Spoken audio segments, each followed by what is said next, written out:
খাওয়া দাওয়ার অনুষ্ঠান নিয়ে চলে এলাম, না না কেউ ডাকেনি, নিজের থেকেই এলাম। আজকে কি খাই পরের দিন সেটা ভুলে যাই, স্মৃতি হিসাবে মনে রাখার জন্য একটা ছোট্ট মিনি ব্লগ বানিয়ে শেয়ার করলাম। ভালো লাগলে অবশ্যই থেকো কিন্তু তোমরা সাথে।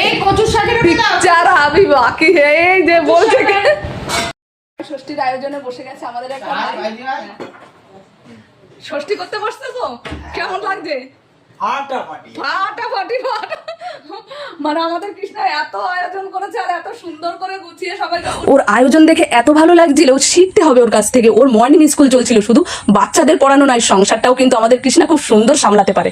মা অসুস্থ ফাঁকে তাকেও আবার গুছিয়ে খেতে দিয়ে নিয়েছি, কিন্তু মার মন তো বলছে সব ঠিকঠাক হয়েছে কিন্তু যেহেতু আমার মায়ের শরীরটা ভীষণ খারাপ, এর জন্য এবার আমার মা জামাই ষষ্ঠীতে গুছিয়ে গাছিয়ে জামাইকে থালাটা হাতে ধরে দিতে পারছে না, কিন্তু জিজ্ঞাসা করাটা কিন্তু ভুলে যাচ্ছে না আমার মা। আমার ভিডিও আর কথাগুলো শুনে অনেকেরই মনে ধারণা জাগবে যে ষষ্ঠী কম ব্লগিং করছি বেশি, না এটা ভাবলে অন্যায় কিছু না। আর এদিকে সাহায্য করা হাত বাড়িয়ে দিয়েছিল কিন্তু এই যে দিদি দেখো